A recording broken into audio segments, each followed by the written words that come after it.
Sentence positive असेल आणि एक सेंटेन्स जर निगेटिव्ह असेल त्यावेळेस आपण कोणत्या कंजंक्शनचा यूज करणार आहोत? वेलकम आणि नमस्कार सर्वांना. मी राजकुमार बांदल आज तुमच्यासाठी घेऊन आलेलो आहे एक नवीन सिरीज. या सिरीजमध्ये आपण पाहणार आहोत 2023 मध्ये वनरक्षकच्या झालेल्या पेपरमधील इंग्लिशचे PYQ. आता या PYQचा आपल्याला फायदा होणार आहे का? तर हो, नक्कीच याचा फायदा होणार आहे. त्याचं कारण 2025ला येणारी ही जी वनरक्षकची एक्झाम आहे ती पण TCSच घेणार आहे आणि TCSच घेणार आहे. तर आपण जर का 2023च्या PYQचा अनालिसिस केलं तर आपल्याला TCSचा पॅटर्न लगेच समजेल आणि आपल्याला क्वेश्चन टॅकल करणं एकदम सोपं जाणार आहे. तर आता वेळ वाया न घालवता आपण डायरेक्ट काय करू, सुरुवात करू. आता सुरुवात करण्याच्या अगोदर आपण जर का बघितलं तर आपली जी 2023ला वनरक्षकची एक्झाम झाली होती त्यामध्ये इंग्लिश 30 मार्क्सला विचारलं होतं. इथं मार्क्स म्हणलेलं आहे मी. आणि या 30 मार्क्ससाठी त्यांनी किती क्वेश्चन विचारले होते? 15 क्वेश्चन विचारले होते. म्हणजे एक क्वेश्चन 2 मार्कला होता. आता हे जे 30 मार्क होतं या 30 मार्कचं जर का आपण डिवाइड केलं, या 30 मार्कला जर आपण डिवाइड केलं तर या 30 मार्क पैकी 10 मार्काला पहिल्या क्वेश्चन पेपरमध्ये त्यांनी ग्रामर विचारले. त्यानंतरून जे 12 मार्क होते या 12 मार्कवरती त्यांनी काय विचारले? कोर व्होकॅब विचारले. आणि जे 4 मार्क होते या 4 मार्कला त्यांनी TCS पॅटर्न म्हणजेच आपलं पॅराजंबल्स विचारले. पॅराजंबल्स 2 पॅराजंबल्स आले होते. आणि आणखीन एक 4 मार्कला विचारलं होतं ते म्हणजे स्पेलिंगचे एरर, स्पेलिंग्स हे विचारलं होतं. तर या पद्धतीने 30 मार्कला त्यांनी विचारलेले. तर ही जी पहिली क्वेश्चन पेपर आहे ही आहे आपल्या पहिल्या दिवसाची पहिल्या शिफ्टची क्वेश्चन पेपर आणि तिचंच आपण काय करणार होतं, डिटेलमध्ये अनालिसिस करणार होतं. ठीक आहे. आता हे 30 मार्कचं झालं. मग आता इथं ग्रामरचे टॉपिक कोणते येतं आणि व्होकॅबचे टॉपिक कोणते येतं ते आपण काय करू, पाहू. चलो आता बघितलं तर इथं बघा, इथं काय दिलंय? प्रिपोजिशन. इथं मार्क्स नाही, इथं काय पाहिजे तर क्वेश्चन्स पाहिजे. इथं क्वेश्चन्स म्हणजे प्रिपोजिशन वरती एक क्वेश्चन विचारला होता म्हणजेच हे किती मार्कला विचारलंय? 2 मार्कला. त्यानंतर आर्टिकल वरती 2 क्वेश्चन होते म्हणजेच हे किती मार्क्सला आहे? 4 मार्क्सला आहे. रिलेटिव्ह प्रोनाउन वरती एक क्वेश्चन होता म्हणजेच हे 2 मार्क्सला विचारले. आणि कंजंक्शन वरती पण एकच क्वेश्चन होता म्हणजेच हे किती मार्कला आहे? 2 मार्क्सला आहे.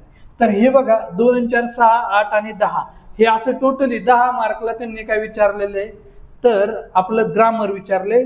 आता पॅराजंबल्स 2 विचारले होते आणि हे 2 म्हणजेच हे किती मार्क्सला विचारले? 4 मार्क्सला. आता आपलं व्होकॅब जर बघितलं तर प्रोव्हर्ब आणि प्रत्येक क्वेश्चन पेपरमध्ये जेवढे काही शिफ्ट मधले क्वेश्चन पेपर येतं त्याचं ज्यावेळेस मी अनालिसिस करत होतो त्यावेळेस एक गोष्ट ऑब्झर्व केली की प्रोव्हर्ब 100% विचारले त्यांनी. तर प्रोव्हर्ब जे एक इथं मार्क्स ऐवजी क्वेश्चन लिहितो. एक क्वेश्चन होता म्हणजेच किती मार्कला विचारले? हे पण 2 मार्क्स. इडियम्स पण त्यांनी किती 2 मार्क्सला विचारलेले, एकच इडियम्स विचारलेली आहे. स्पेलिंग्स 2 विचारल्यात म्हणजे 4 मार्क्सला विचारले. वन वर्ड सबस्टिट्यूशन 2 विचारलेत म्हणजे 4 मार्क्सला विचारले. सिनोनिम्स एकच विचारलेले 2 मार्कला आणि अँटोनिम्स पण एकच विचारले 2 मार्क्सला. ठीक आहे. असं टोटली किती मार्क्सला विचारले त्यांनी? 30 मार्क्सला विचारलेले. आता जर का आपण बघितलं इथं आपण जर का बघितलं ह्याला थोडंसं वरती घेतो मी. आता हे पहिल्या शिफ्टचं पहिल्या पेपरचं मार्क्सचं अनालिसिस. आता ह्याच्यामध्ये जर दिसलं तर व्होकॅब जे ते 12 मार्कला विचारले म्हणजेच आपल्याला व्होकॅबवरती फोकस करायचं आहे. आणि आपल्या ह्या PYQ अनालिसिस आणि आपली एक रेकॉर्डेड बॅच आहे वनरक्षक नावाने. तर हे जे वनरक्षक आहे त्यासाठी तुम्ही काय करायचंय, मी आपल्या व्हिडिओच्या लिंकमध्ये ॲपची लिंक दिलेली आहे. ते ॲप तुम्ही डाउनलोड करायचंय. तिथं कोर्सेसमध्ये गेलं की तुम्हाला वनरक्षकचा कोर्स दिसेल. आणि या कोर्सची विशेषता अशी आहे की या कोर्समध्ये मी TCS पॅटर्ननुसारच तो कोर्स बनवलेला आहे. या क्वेश्चन पेपरचा सर्व अनालिसिस करूनच तो कोर्स बनवलेला आहे. प्लस याच्यामध्ये जे व्होकॅब आहे सगळ्यात महत्वाचं व्होकॅब जे आहेत ना ते पिक्टोरियल फॉर्म मध्ये आहेत. आता पिक्टोरियल फॉर्म म्हणजे काय ते तुम्हाला पुढं पुढं समजेलच. पिक्टोरियल फॉर्म म्हणजे काय तर मी एखादा वर्ड आहे तो समजण्यासाठी एखादी इमेज किंवा व्हिडिओ तिथे ऍड केलेला आहे, जेणेकरून तुमच्या ते लक्षात राहील आणि एक्झाम मध्ये तुम्हाला ते आठवल. कारण पाठ किती जरी केलं तरी काही दिवसाने काय होतं विसरतं, पण एखादा जर का व्हिडिओ बघितला किंवा आपण जर का एखादी इमेज बघितली ती लवकर विसरत नाही. त्यामुळेच आपली जी व्होकॅब आहे ती पिक्टोरियल असणार आहे. त्यामुळे तुम्ही टेन्शन घेऊ नका. आपल्या बॅचमध्ये तुमचे ग्रामरचा एकही मार्क जाणार नाही, म्हणजे 10 तिथे मिळणार. तो व्होकॅबचे जे येतं तुमचे इडियम्स, प्रोवर्ब आणि वन वर्ड सबस्टिट्यूशनचे जाणारच नाहीत मार्क. फक्त जाऊ कुठे शकते तर सिनोनेम्स मध्ये. आता सिनोनेम्स येतं त्याचं काय असतं की एका वर्डलाच खूप जास्त मिनिंग असते, त्यामुळं सिनोनेमचे सर्व पिक्टोरियल आपल्याला बनवायला येत नाहीत. पण तरी पण आपण ट्राय केलाय की मॅक्सिमम सिनोनेम्स हे पण पिक्टोरियल व्होकॅबच्या अंडर आणण्याचा ट्राय केलेला आहे. तर तुम्ही ज्यावेळेस तो कोर्स पाहणार तर त्यावेळेस तुम्हाला समजेलच की कशा पद्धतीने त्या पिक्टोरियल व्होकॅब दिलेल्या आहेत. तर आपल्याला बघा तुम्हाला सांगतो एक्झाम मध्ये हे पॅराजम्बल्स हे जे मार्क तुम्हाला 100% पडणार, कारण पॅराजम्बल्स एकदम सोपं आहे. तुम्ही फक्त घाबरतात की अरे ते पॅराजम्बल काय आहे, ते सोपं आहे एकदम. त्यानंतर स्पेलिंगचं पण सोपं आहे.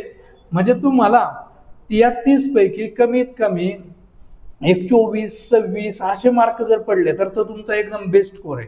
30 पैकी 30 जरी नाही पडले तरी काय अडचण नाहीये, ठीक आहे. पण जर का तुम्हाला 24, 26, 28 पर्यंत मार्क पडतात तर ते एकदम चांगले मार्क झाले. पण बऱ्याचशा मुलांना काय होतं की इंग्लिशला 2, 4 असे मार्क पडतात आणि तसे मार्क पडल्यामुळं आपला रिझल्ट काय होतोय जातोय.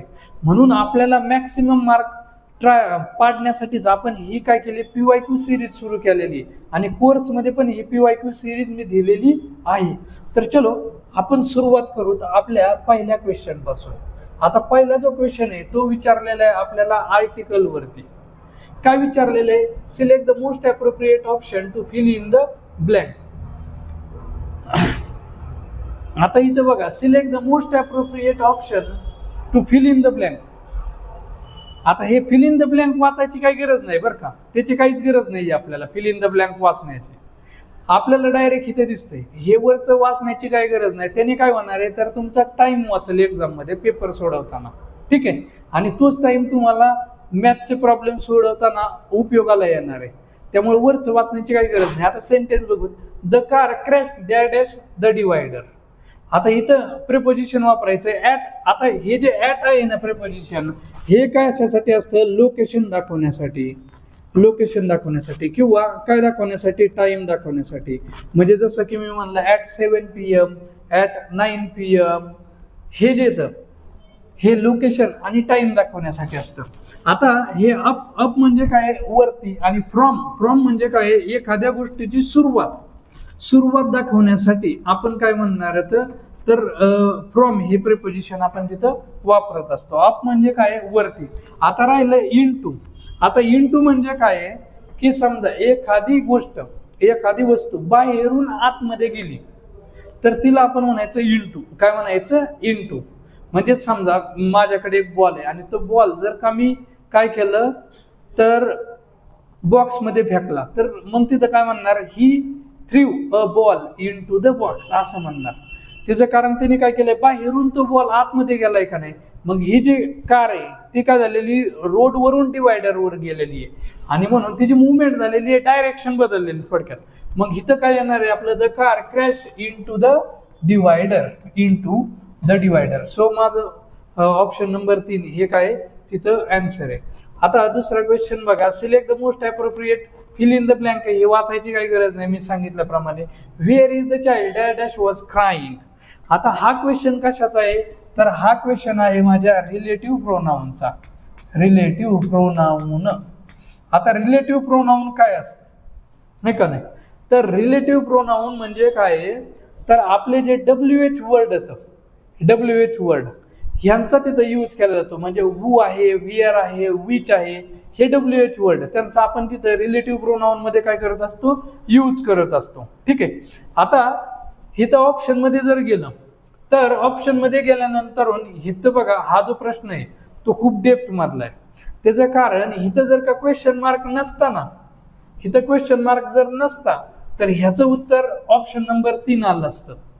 पण इथं काय दिलेलं आहे, क्वेश्चन मार्क दिलेलं आहे. आणि हा क्वेश्चन मार्क दिल्यामुळं इथं काय उत्तर आलेलं आहे हू, म्हणजे हे 2 नंबरचं माझं उत्तर आहे. आता त्याचं एक्सप्लेनेशन करतो बघा. आपला हा जो हू हा WH वर्ड आहे का नाही, हा कशासाठी वापरला, तो पर्सनसाठी. ठीक आहे. म्हणजे समजा दरवाज्यात कुणीतरी बेल वाजवली तर आपण काय म्हणणार, हू इज दिअर, म्हणजे तिकडे कोण आहे.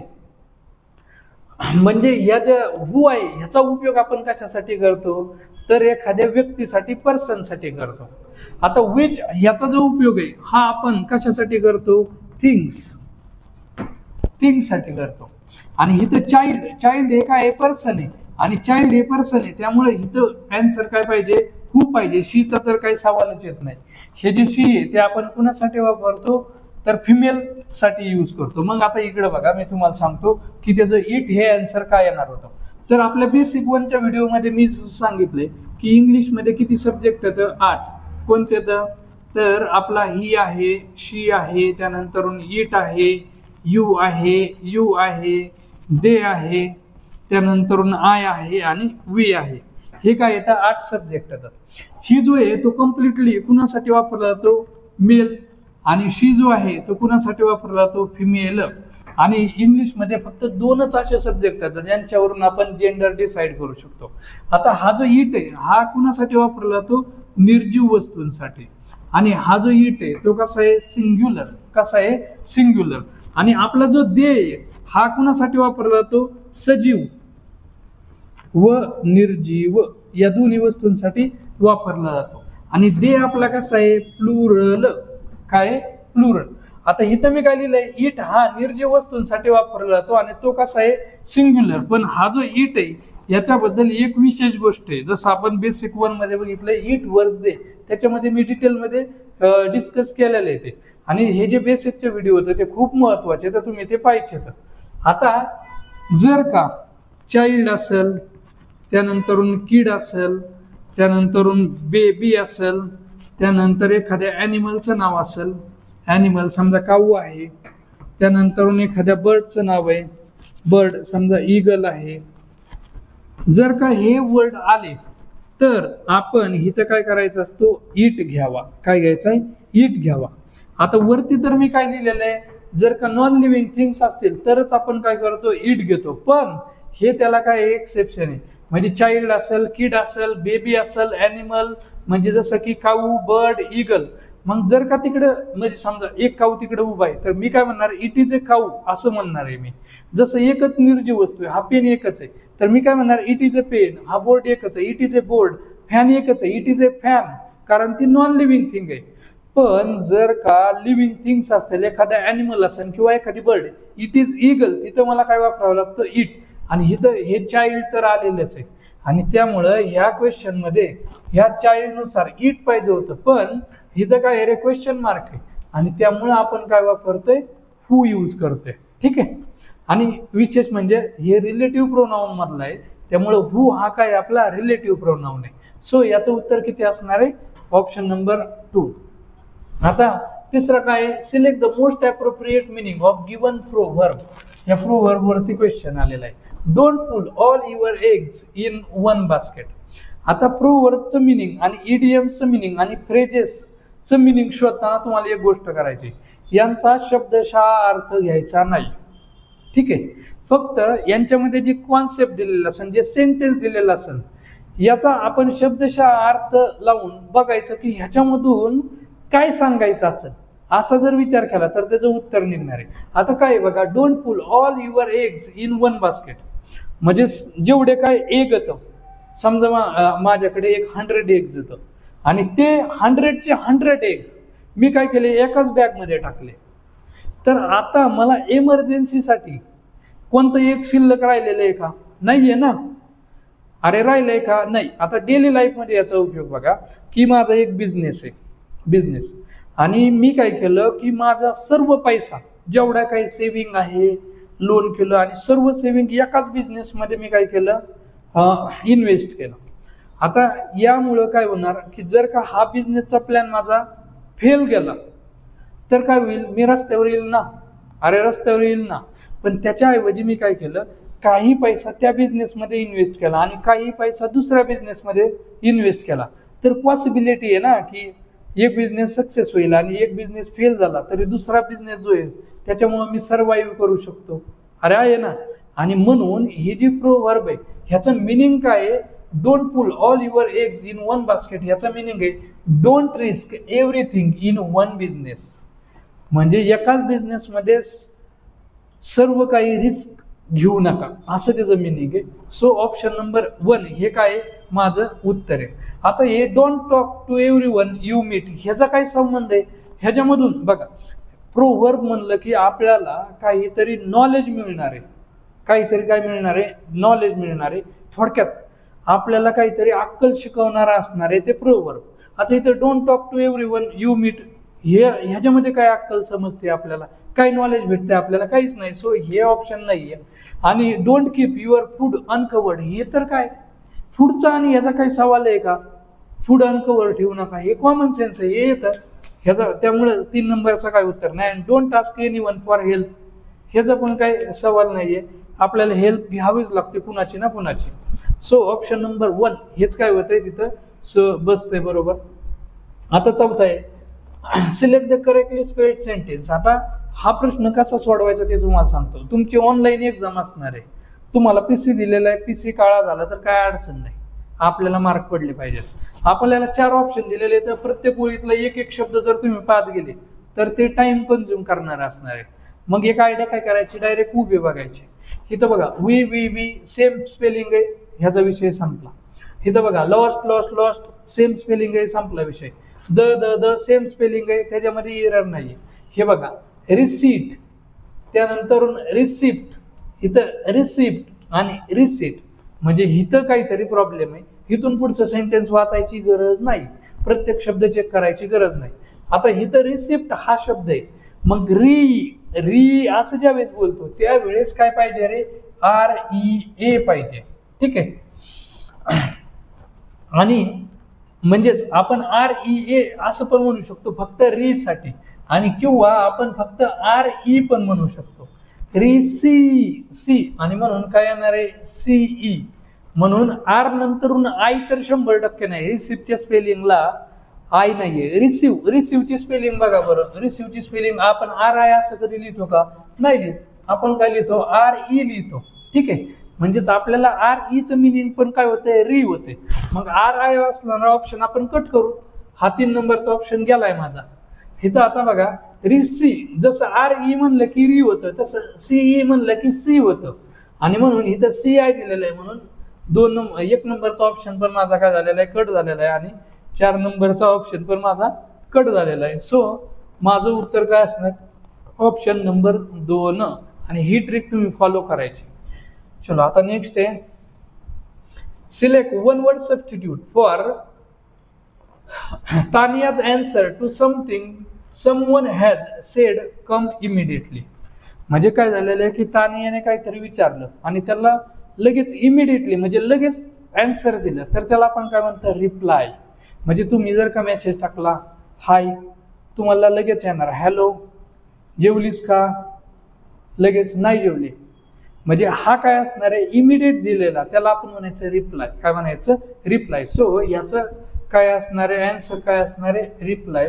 म्हणून तानिया म्हणजे इथं काय answer to something someone has said came immediately, म्हणजे इमिडिएटली आला तर त्याला आपण काय म्हणायचं, रिप्लाय म्हणायचं. ठीक आहे. चलो आता नेक्स्ट क्वेश्चन आहे select the most appropriate option to fill in the blank.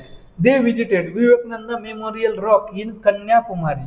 आणि द म्हणजेच हा कशाचा क्वेश्चन आहे, आर्टिकलचा. ठीक आहे. मग आता आर्टिकल बघा, आर्टिकल काय असतं. आता आर्टिकल जे येतं ह्याच्या आपण 2 टाईप केलेले आहेत. एक आहे फायनाईट, आपलं काय डेफिनाईट आर्टिकल, डेफिनाईट. आणि इथं आहे इनडेफिनाईट. आता हे डेफिनाईट म्हणजे काय, निश्चित, फिक्स, माहिती असलेला. आणि हे डेफिनाईट आर्टिकल कोण आहे, आपलं कोणतं आहे, द आहे.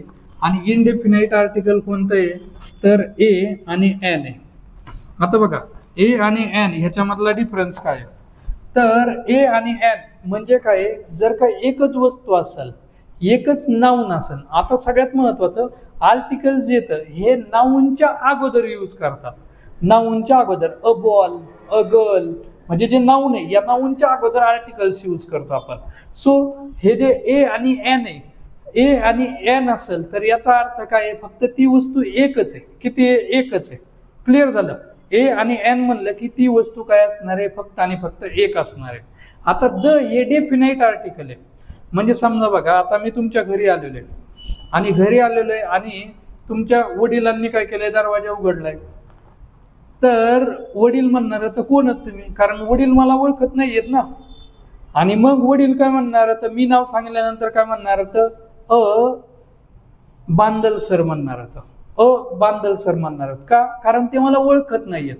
पण आता दुसरी कंडिशन अशी आहे की तुम्ही दरवाजा उघडला आणि मग मी म्हणले कोण आले रे, तर तुम्ही काय बोलणार, तर द बांदल सर आले.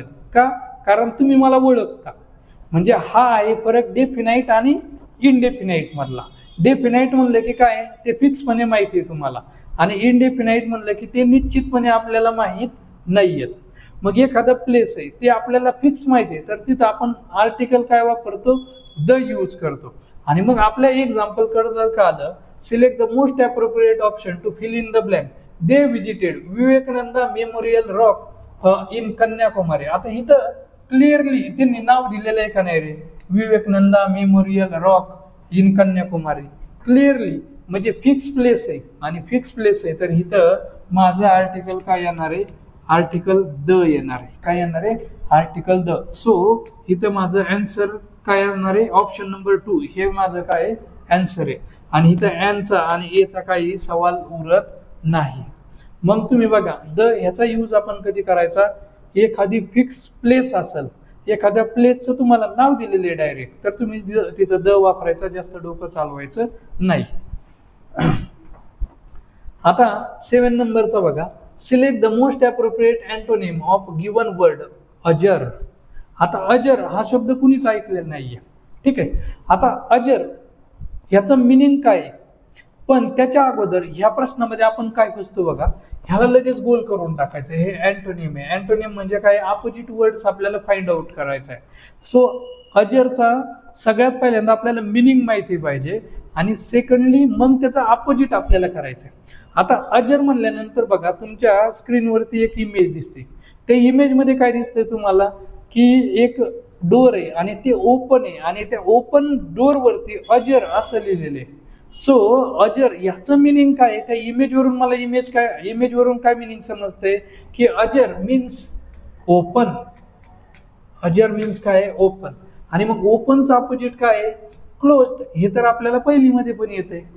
मग आता काही जण म्हणत असेल, कशाला अजर विचारला यार, ओपन लिहिलं असतं तर तिथं लगेच क्लोज लिहून टाकलं असतं ना, 2 मार्क फ्रीमध्ये मिळाले असते. पण हे असेच करतात, म्हणजे वर्ड सोप्पाच आहे पण थोडासा वेगळ्या पद्धतीने विचारलेला आहे. सो तर इथं अजर मीन्स ओपन आणि त्याच्या अपोजिट काय येणार आहे, क्लोज. हे स्मॅश म्हणजे काय, मारणे, त्यामुळे त्याचा काही सवाल नाही. फिक्स म्हणजे निश्चित आणि फ्री म्हणजे तुम्हाला माहितीच आहे, फ्रीज देतोय आपण बरंचसं. चलो आता क्वेश्चन नंबर 8 कडे क्यों नहीं जा रहा है. वन वर्ड सबस्टिट्यूट विचारलाय परत एकदा. काय, Reena like the repeated decorative design on the table cloth. म्हणजे रीना जी हिने काय केलेलं आहे, त्या टेबल क्लॉथ वरती एक रिपीटेड डिझाईन केलेली आहे. म्हणजे बघा, समजा हे असं आहे, हे असं आहे, त्यानंतर तिने हे असं केलेलं आहे, परत इथं काय येणार आहे, हे असं, हे असं, आणि त्याच्यावरती परत ही अशी डिझाईन केलेली आहे, हे असं आहे, कन्सिडर करा, आणि त्याच्यावरती परत ही अशी डिझाईन केलेली.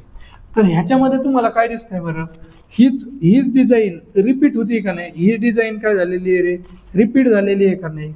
मग एक डिझाईन आहे ती रिपीट झालेली आहे, तिला आपण काय म्हणणार, पॅटर्न म्हणणार. काय म्हणणार, पॅटर्न. बघा आता तुम्हाला एक इमेज दिसत असेल पुढं, त्या इमेजमध्ये बघा आपण जर बघितलं तर ती जी छोटीशी डिझाईन आहे तीच काय झालेली आहे, रिपीट झालेली आहे. आणि मग एखादी डिझाईन जर का रिपीट झाली तर त्याला आपण बोलायचं पॅटर्न. सो ह्याचं उत्तर काय असणार आहे माझं, ऑप्शन नंबर 1 पॅटर्न. आता इथं कॉपीचा काय सवाल नाही आहे इथं, आणि इथं शेपचा तर काही सवालच नाही. फिगर म्हणजेच काय असतं, डायग्राम म्हणजेच आकृती आपलं, त्यामुळे ते उत्तराचा पण काही विषय नाही. चलो क्वेश्चन नंबर 9 किधर है आता, करेक्टली स्पेल्ड. आता करेक्टली स्पेल्ड आला की मी जसं सांगितलंय उभ्या पद्धतीने आपण त्याला कट करायचंय. काय येणार आहे, अभय अभय अभय. ओके, अभयचं स्पेलिंग सेम आहे इथं बघा ना, ABHAY सेम आहे सगळ्याकडं. आता इथं बघा पिक्ट पिक्ट पिक्ट बरोबर आहे. त्यानंतर इथं अप अप अप बरोबर आहे. प्रत्येक एक वाक्य असं आडवं घेऊन तुम्हाला दिवसभर लागेल, समजलं का. हे उभ्या पद्धतीने सोडवायचं तुम्ही. द द द हे बरोबर आहे. आता इथं बघा हेवीएस्ट हेवीएस्ट हेवीएस्ट आणि हेवीएस्ट. आता बघा आपल्याला माहिती आहे हेवीएस्ट असा शब्द आहे, हेवीएस्ट. इथं हेवी तर दिसतंय का नाही, हेवी दिसतंय की नाही, मग हे कॉमन सेन्स आहे की नाही. हेवीएस्ट म्हणल्यावर काय पाहिजे रे, HE पाहिजे का नाही. इथं बघा HA दिलेलं आहे, म्हणजे इथं पहिला ऑप्शन गेला माझा. इथं पण बघा HA दिलेला आहे, विषय गेला. इथं HA दिलेलं आहे, संपलं ना. आपण प्रोनाऊन्सिएशन वरून स्पेलिंग काढले. हेवी हे म्हणल्यानंतर HE येत आहे ना, बस त्याच्यावरूनच उत्तर निघलेलं आहे. तुम्हाला जास्त स्पेलिंग पाठ करायची पण गरज नाही. आणि मग हेवीएस्टची स्पेलिंग काय, HAVIEST. ठीक आहे. सो ऑप्शन नंबर 2 हे माझं काय उत्तर आहे. किती सोप्या पद्धतीने सापडते का नाही. चलो आता क्वेश्चन नंबर 10 कडे जाऊ आपण. Arrange the jumble sentence. अब आएगा माझा. आता प्यारा जंबल आलेले, एका मिनिटात सांगतो प्यारा जंबल काय असतं. आता प्यारा जंबल म्हणजे तुम्हाला बघा लहानपणीची एक गोष्ट सांगतो. लहानपणीची जी गोष्ट आहे की ती आजी ती भोपळ्यामध्ये बसून लेकीकडे गेली होती, ती गोष्ट तुम्हाला सर्वांना माहिती आहे. तर आपण थोडंसं मेमराईज करू त्या गोष्टीला. की काय होतं की ती आजी आहे आणि तिला लेकीच्या घरी जायचं असतं. मग जंगलामध्ये तिला सगळ्यात काय होतं, वाघ भेटतो. वाघानंतर काय होतं, एक लांडगा भेटतो. आणि लांडग्यानंतर काय तर एक सिंह भेटतो. कन्सिडर करा. ठीक आहे, प्रत्येकाने वेगवेगळे ॲनिमल सांगितले असते ना, मी सांगितलेले 3. आणि प्रत्येकाला म्हातारी काय म्हणते की ना लेकीच्या घरी जाते, तूप रोटी खाते, चांगली जाडजूड होते. आणि मग तुम्हाला आता काय माझ्यामध्ये हाडच होतं. ती म्हातारी जाते, लेकीच तिथं राहते, चांगली तब्येतवान होते. आणि मग इथकडं घरी येण्याच्या दिवशी लेकीला म्हणते असा असा इन्सिडेंट झालेला आहे. त्यावेळेस तिची जी लेक आहे ती तिला एक भोपळा देते आणि त्या भोपळ्यामध्ये बसून ती येते. सिंह म्हणतो भोपळा कुठं चालला, भोपळा तू एक म्हातारी बघितली का. ती म्हातारी म्हणते नाही रे, चल रे भोपळा टुन्नुक टुन्नुक. सेम स्टोरी ती नरेट करती लांडग्याला आणि सेम अगेन टायगरला. आणि सेम ती काय होतं एकदम सेफली ती घरी येऊन पोहोचते. तर ही जी स्टोरी आहे हे तुम्हाला माहिती आहे. आता प्यारा जंगलमध्ये काय करणार आहे, हे जे पार्ट्स करणार आहेत एक तर 4 किंवा 5 पार्ट्स करते ना. TCS 4च पार्ट करतं, IBPS 5 पार्ट करतं. ठीक आहे, मग TCS 4 पार्ट करणार आहे. आणि हे जे 4 पार्ट आहेत ते तुम्हाला सिरियली लावायचे. तुम्हाला पहिला पार्ट देणार की म्हातारी सिंहाला बोलली की मी कोणत्याही आजीला बघितलं नाही, पहिलं सेंटेन्स. सेकंड सेंटेन्स तिने दिलेलं आहे की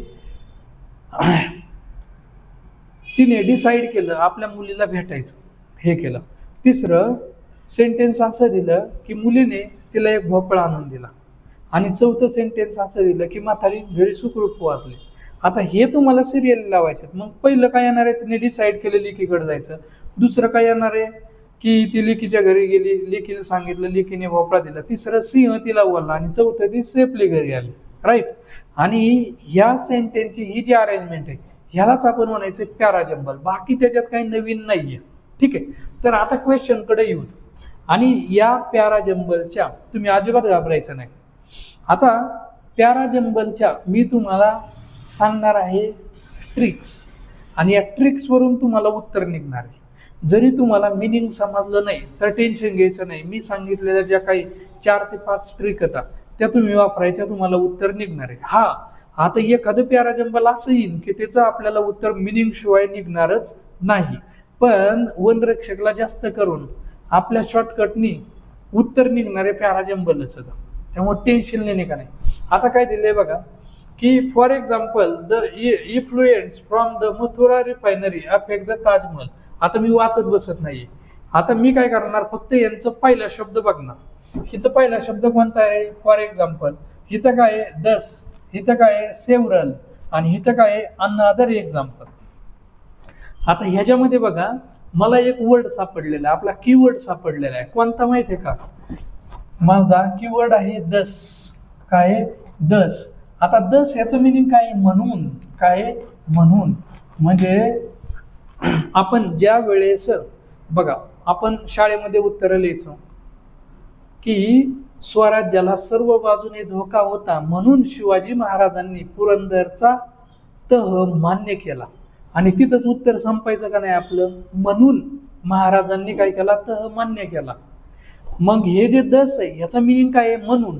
म्हणजे हा जो म्हणून आहे हा काय करतो की रिझल्ट किंवा जो परिणाम आहे तो एक्सप्रेस करतो किंवा एक्सप्लेन करतो. आणि म्हणून एक ध्यानात ठेवायचं, ट्रिक नंबर 1 आहे आपली. दसचं सेंटेन्स हे सगळ्यात शेवटचं सेंटेन्स असतं. दस याचं सेंटेन्स हे सगळ्यात शेवटचं सेंटेन्स असतं. मग आपलं शेवट कोण आहे? बी सगळ्यात शेवटी असणारा ऑप्शन शोधा.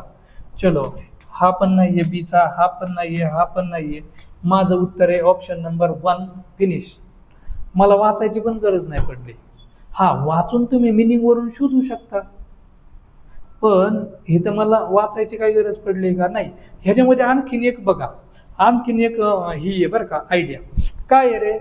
की फॉर एक्झाम्पल, आता फॉर एक्झाम्पल आपण कधी बोलतो रे? अगोदर काहीतरी सेंटेन्स देणार ना, आहे का नाही? आणि नंतरून आपण फॉर एक्झाम्पल म्हणणार आहे का नाही? आता समजा तुम्ही एखाद्या एक्झाममध्ये निगेटिव्ह रिझल्ट आलेला आहे, त्यावेळेस आपण मोटिवेट करण्यासाठी काय म्हणतो की अरे कधी कधी यशस्वी माघार घ्यावा लागते. उदाहरणार्थ शिवाजी महाराजांनी पण यशस्वीपणे माघार घेतलेली बऱ्याचशा वेळेस. सक्सेस होण्यासाठी त्यांनी माघार घेतलेली. मग तिथं फॉर एक्झाम्पल शिवाजी महाराजांचं दिलं का नाही आपण? पण त्याच्या अगोदर आपण काहीतरी बोललो का नाही? म्हणजे फॉर एक्झाम्पल जे आहे ना, ए वालं पहिल्यांदा यायलाच नव्हतं पाहिजे. आणि ह्याच्यावरूनच माझा एक तर ऑप्शन काय होत होता रे? कट होत होता. समजलं? म्हणून ह्या पद्धतीने आपण काय करायचं? तर ऑप्शन कट करायचे. तर आता सेंटेन्स काय होते तयार बघा. आता several factors have negatively impacted visitors to India. त्यानंतर काय? For example the influence from the Mathura refinery affect the Taj Mahal. Right आहे. आणि त्यानंतर the another example is beaches turning into rubbish dumps. आणि डी आहे thus unless these detergents are attended to tourism will not flourish. म्हणजे मथुरा रिफायनरीचं सांगितलेले आपण मध्ये बघा ऐकलं असेल की ताजमहलचा जो एक कॉर्नर आहे तो काय होत होता? काळा पडत चालला होता त्या रिफायनरीच्या पोल्युशनमुळं. आणि ती रिफायनरी काय केलेली आहे? बंद केलेली आहे. आणि आपल्याला माहिती आहे की आपलं जे ताजमहल आहे ते काय आहे? 7th हेरिटेज प्लेसेस जे आहेत त्यामध्ये ते आहे. सो त्याच्यावरून त्यांनी तो पॅराजंबल काय केलेला आहे? तर कॉपी केलेला आहे.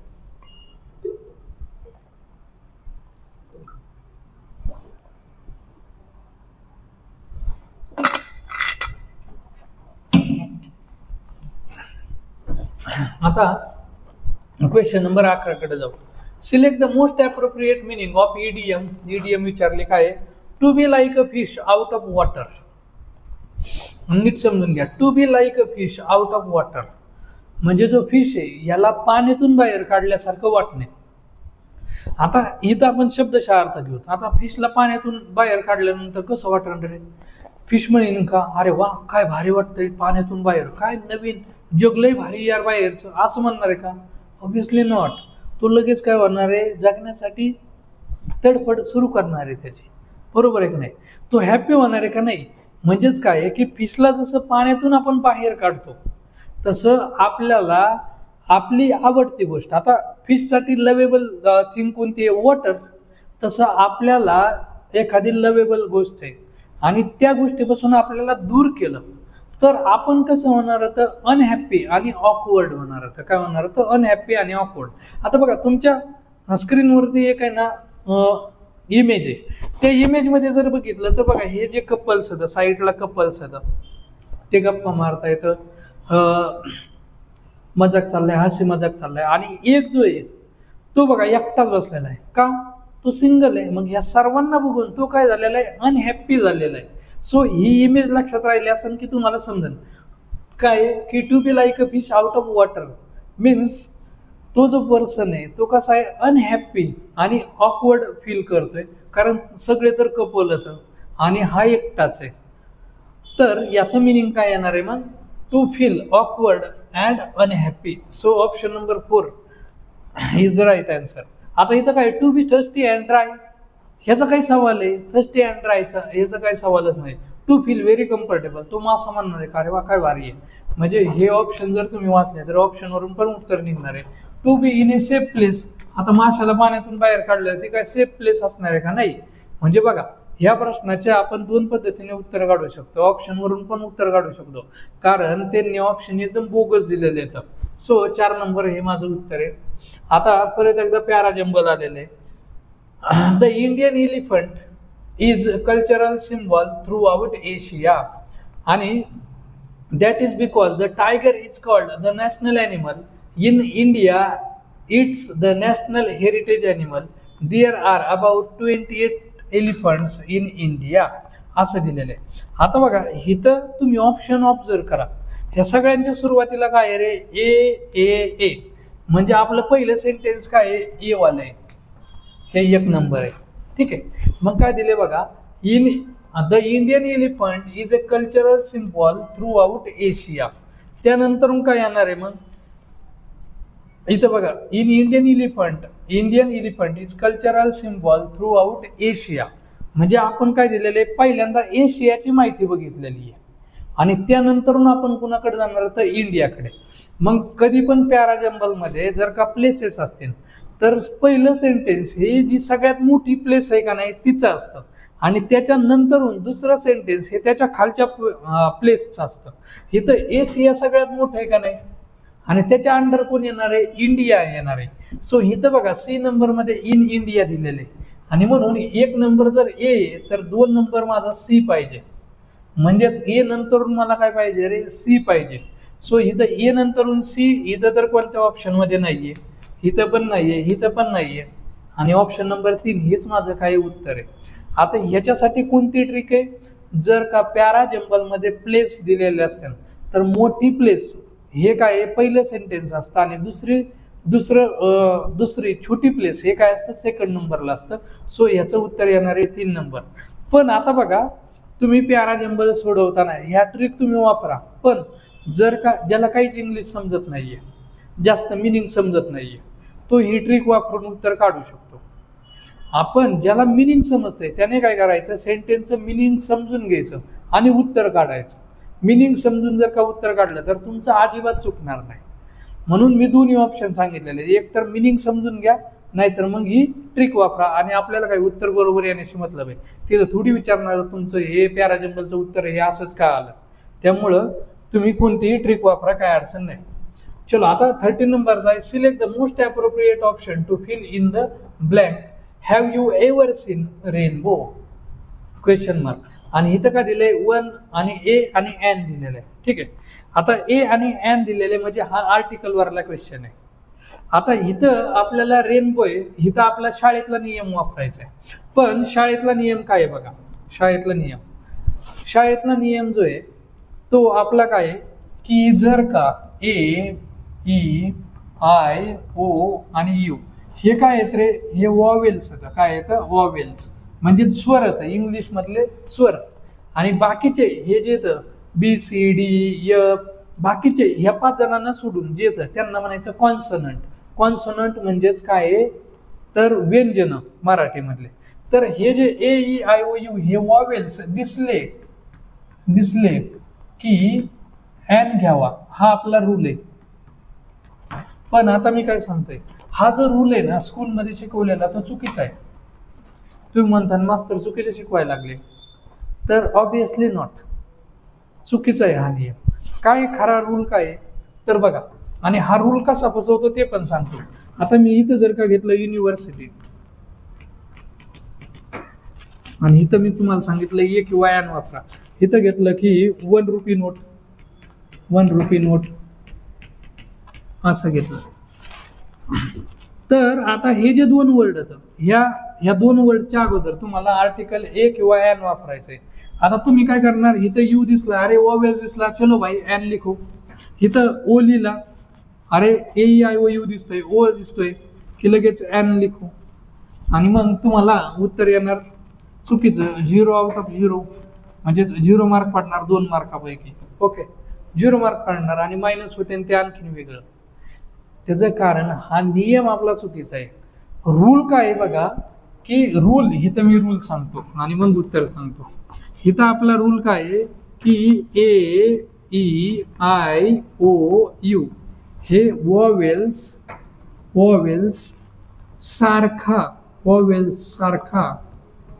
सारखा उच्चार, दॅट इज प्रोनाउन्सिएशन, प्रोनाऊन्स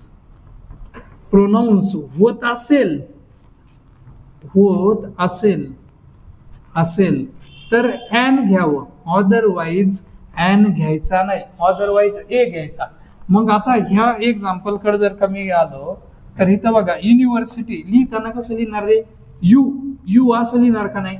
मग मला सांगा मराठीमध्ये ए आपला व्यंजन आहे म्हणजेच कॉन्सोनंट आहे का नाही, आणि कॉन्सोनंट आहे तर इथं काय येणार आहे रे, अ युनिव्हर्सिटी येणार आहे.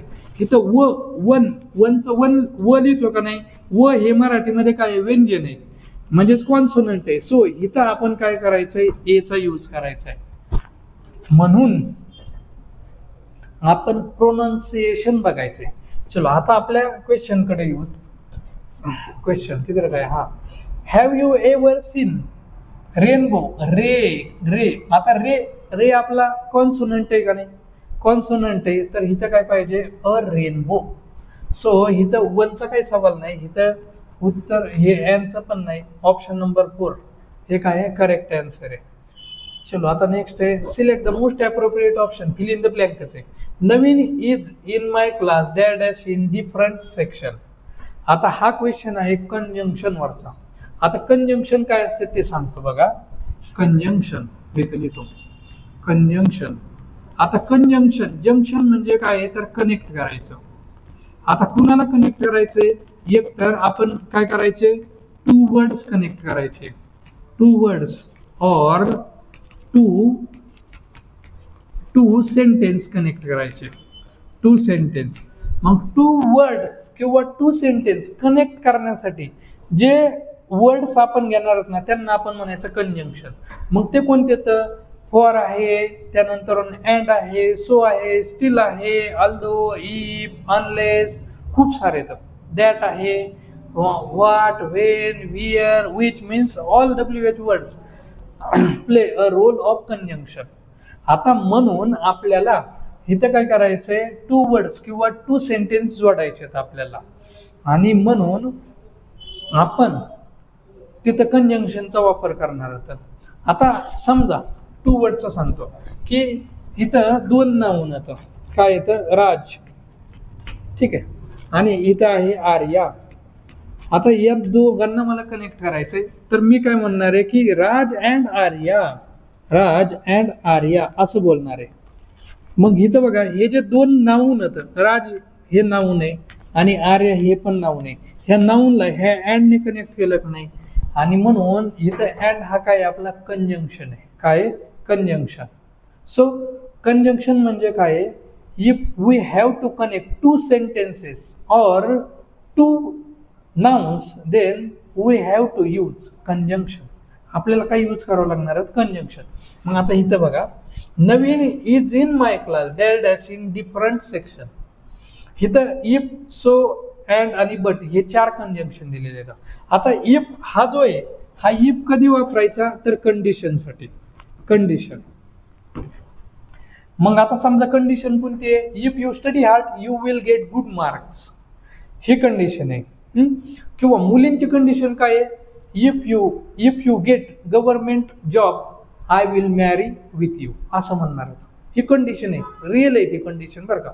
गव्हर्नमेंट जॉब भेटला तर मी लग्न करते, की मला काही टेन्शन नाही आहे, मग तू काळा आहे, गोरा आहे, आय डोंट थिंक, आहे का नाही, फक्त गव्हर्नमेंट जॉब पाहिजे, नसला तर अच्छा चलते, दुआ में याद रखना. म्हणून मला सांगायचं आहे की इफ हा कंडिशनसाठी असतो. आता इथं Navin is in my class dash in different section, ह्याच्यामध्ये कुठं कंडिशन आहे नाही. आणि नॉर्मली इफ आहे ना सुरुवातीलाच येतो सेंटेन्सच्या, हा नंतरून पण येतो, सेंटेन्सच्या दुसऱ्या सेंटेन्समध्ये पण येऊ शकतो, पण जास्त सेंटेन्समध्ये इफ सुरुवातीला येतो. आणि इथं काही कंडिशन नाहीये, सो इफ हे तर उत्तर नाहीये. आता सो म्हणजे काय, म्हणून. सो म्हणजे काय, म्हणून. आपल्याला मित्रांनी फोन केला की आणि फोन तू का नाही पिकअप केला, तर आपण काय म्हणणार होतं की मी झोपलो होतो, सो मी काय केलं नाही, तुझा कॉल बघितला नाही असं म्हणणार. सो म्हणजे काय, म्हणून. कळलं? आता पुढे बट. आता हा जो बट आहे का नाही, हा बट ज्या वेळेस आपण जोडणार आहे तर त्यावेळेस एक सेंटेन्स, हा बट ज्या वेळेस मी 2 सेंटेन्सच्या मध्ये जोडणार आहे त्यावेळेस एक सेंटेन्स माझं पॉझिटिव्ह पाहिजे आणि एक सेंटेन्स काय पाहिजे, निगेटिव्ह पाहिजे. ठीक आहे. मग आता बघा, जर का एक दिसते त्या इमेजमध्ये काय दिसतंय तुम्हाला की एक डोर आहे आणि ते ओपन आहे आणि त्या ओपन डोर सेंटेन्स पॉझिटिव्ह असेल आणि एक सेंटेन्स जर निगेटिव्ह असेल त्यावेळेस आपण कोणत्या कंजंक्शनचा यूज करणार होतं, तर आपण यूज करणार होतं बटचा. आणि इथं जर बघितलं आपण तर Navin is in my class dash but in different section, म्हणजे तो माझ्या क्लासमध्ये पण तो दुसऱ्या सेक्शनमध्ये, म्हणजे क्लासमध्ये नाहीयेच.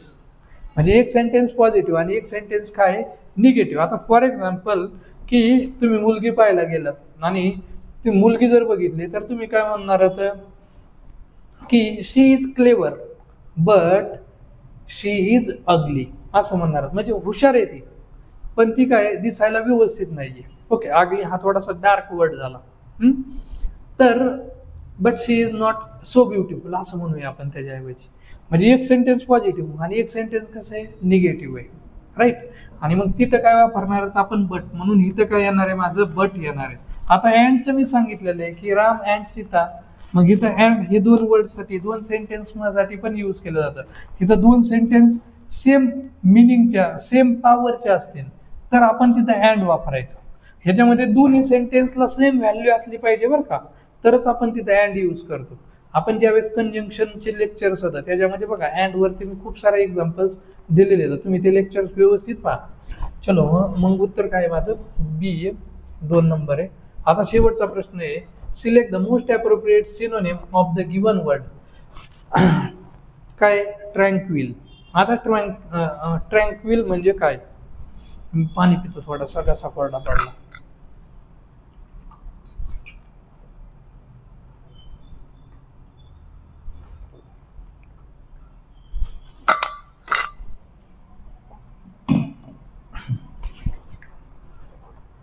ओके, काय मोस्ट अप्रोप्रिएट सिनोनिम विचारले ट्रँक्विलचं. आता ट्रँक्विल म्हणजे नेमकं काय, तर तुम्हाला इमेज दिसते एक, त्या इमेजमध्ये बघा ना की एक माणूस बसलेला आहे, मस्त पाणी आहे, तिकडं सूर्य आहे आणि वातावरण एकदम कसं आहे रे, एकदम शांत असं वातावरण आहे, एकदम पीसफुल असं वातावरण आहे. सकाळी सकाळी जर आपलं उठलं तर वातावरण एकदम कसं असतं रे, शांत, पक्ष्यांचा थोडासा चिवचिवाट ऐकायला येणार, आहे का नाही. आणि त्याला आपण काय म्हणणार, काम किंवा पीस म्हणणार, म्हणजे शांतता. आणि हे जे ट्रँक्विल आहे याचंच मिनिंग काय आहे रे, तर काल्म म्हणजे शांत. आपण तुम्ही गाणं ऐकलेलं आहे की आता ह्याच्यामध्ये काय आहे, तर ल जो आहे ना तो सायलेंट असतो. बेबी काम डाऊन हे गाणं ऐकलं की नाही, तिथे एल जो आहे ना तो सायलेंट आहे. सो हे ट्रँक्विल म्हणजेच काय, काम आहे. मग हे ट्रँक्विल ह्याचं काय मिनिंग येणार आहे, काम म्हणजे शांतता, पीस. थोडक्यात काय आहे, पीस म्हणजे काय, शांतता. तुमचे वेगळे पीस नाही, ते खायचे पीस वेगळे असते. ठीक आहे. तर हा सॉफ्ट म्हणजे काय, तर मऊ आहे. हार्ड म्हणजे कठीण, त्याचा काय विषय नाही. आणि डिफिकल्ट म्हणजे काय, अवघड. म्हणून ट्रँक्विल ह्याचं सिनोनिम काय येणार आहे, काल्म किंवा पीस. तर हे होतं आपलं डे 1चं PYQ ॲनालिसिस. आता उद्याच्याला परत एकदा मी घेऊन येणार आहे डे 2चं म्हणजे शिफ्ट 2चं इंग्लिश ग्रामरच्या 15 क्वेश्चन बरोबर असंच डिटेलमध्ये ॲनालिसिस. तोपर्यंत कुठेही जायचं नाहीये, कनेक्ट व्हायचंय आमच्या बरोबर. आणि मी जसं सांगितलं की ॲपची लिंक तुम्हाला दिलेली आहे, त्या ॲपमध्ये जाऊन तुम्ही तो कोर्स परचेस करू शकता. आता कोर्सची जी प्राईज आहे ती एकदम कमी आहे. तुम्हाला ही जी कोर्सची प्राईज आहे ही 3 महिन्याचा कोर्स फक्त आणि फक्त 250 रुपयामध्ये मिळणार आहे. 3 महिन्याचा, 3 मंथचा, फक्त आणि फक्त 250 रुपया, काहीच नाही, फक्त आणि फक्त 250 रुपये. आता ही जी प्राईस जी आहे ना ती एकदम कमी ठेवलेली आहे. त्याचं कारण चला विद्यार्थ्यांना फायदा होणार आहे. आणि ऑनलाईनला मी कधीच इतकी प्राईस कमी ठेवत नाही. त्याचं कारण काय की ऑनलाईनचं लेक्चर घ्यायला खूप कष्ट पडतात. पाय दुखत येतं, एकट्यालाच आपल्याला बडबड करावं लागते कॅमेरा पाहून. त्यानंतर ते एडिटिंग आलं, एडिटिंग नंतर तो व्हिडिओ एक्सपोर्ट होणार, एक्सपोर्ट झाल्यानंतर ॲपला अपलोड करायचा, म्हणजे खूप कष्टाचं काम आहे ते. प्रिपरेशन करावं लागतं. त्या ज्या आपल्या व्होकॅब येतात त्याचे पिक्टोरियल पिक्चर्स व्हिडिओ आपण काय करायचे, फाइंड आउट करायचे, हे सर्व काम असतं. आणि त्यामुळं ही जी बॅच आहे ते कायम महाग असते. पण आता वनरक्षकची ॲडव्हर्टाइजमेंट येणारच आहे, त्यामुळं मी यावेळेस खूप कमी प्राइस ठेवलेली आहे की चला विद्यार्थ्यांना एक फायदा पण होऊन जाईल.